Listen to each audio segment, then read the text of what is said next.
Hey guys, welcome back to my channel. I'm KJ. Today we are reviewing Chocolate Chai Supreme from Harney and Sons. So, if you follow my channel, you might know that this is a win-win for me. While I still need to work on my Harney and Sons collection and still have quite a few chais to review, this was just like catch two fish with one worm.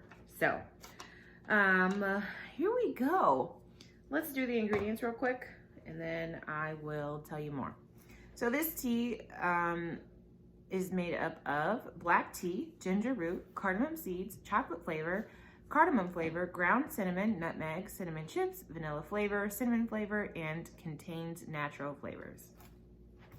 So I have this whole full 4-ounce container of tea. However, I got this when I was subscribed to the Harney and Sons monthly subscription, but I had bought this sample of Chocolate Chai Supreme some time before that I had never tried.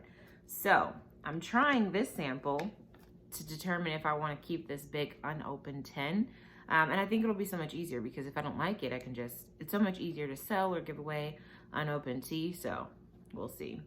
Okay, so in this package, there was about 3 David's Tea Perfect Spoons of tea. So I used it all, and about 10 ounces of water with about 6 ounces of milk.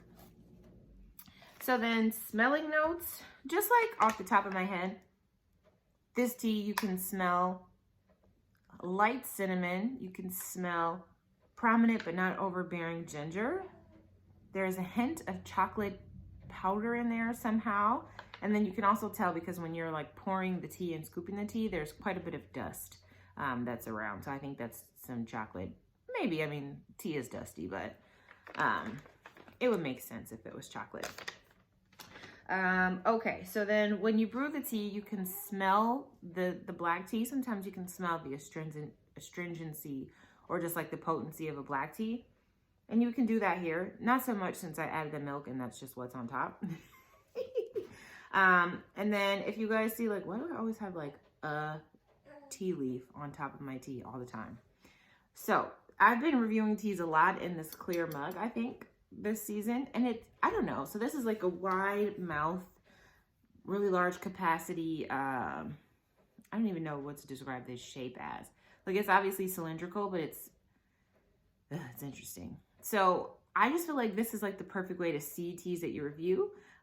Last week when I did the Squashbuckling Chai tea review, that was such an interesting orangey color. And so that was nice for us to be able to see that on camera. That was like a little slide blurb.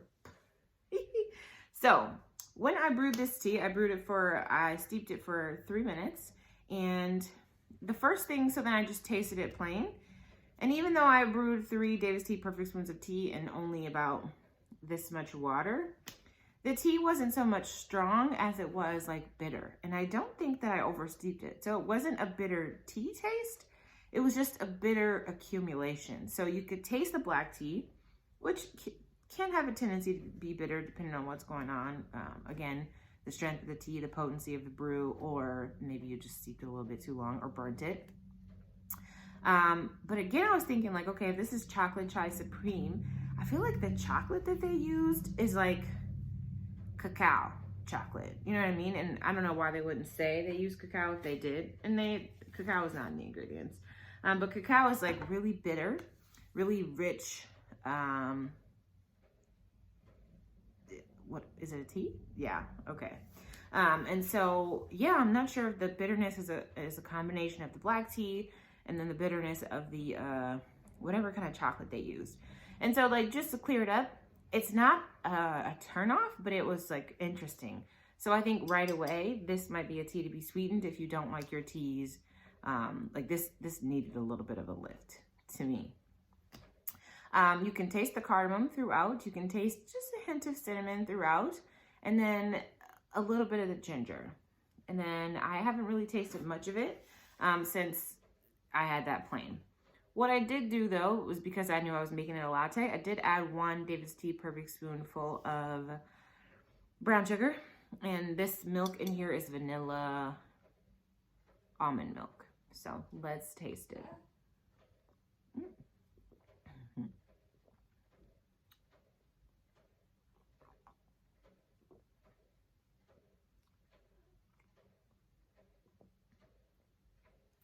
So I should also mention that, you know, with Baby G, it took me a while to get in front of the camera, and I didn't want to just give you guys a review without having the tea with me, because I was really tempted to just drink it and talk about it later.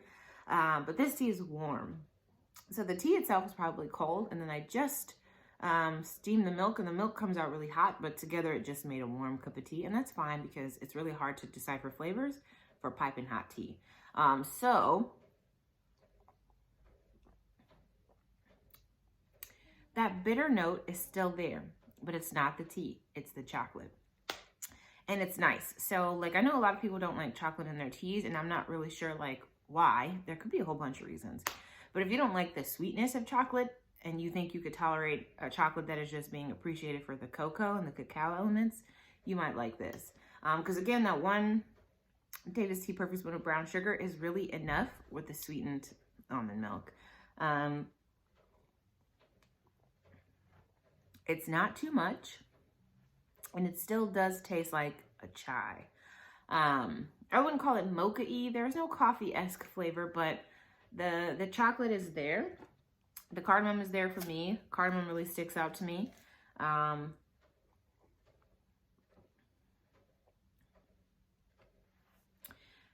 It is obvious that it's a black tea. I'm not really sure how much of the ginger I'm getting. It's not a spicy tea, but the ginger is there. But it's not like if you don't like ginger, don't worry about it, because it's not super gingery at all. That is not the tea profile, the flavor profile of this tea. I don't know that I'm getting the nutmeg, and I can't tell if the vanilla flavor is from my milk or from the tea doing a good job. But I didn't really taste the vanilla when I tasted it hot and plain. Excuse me.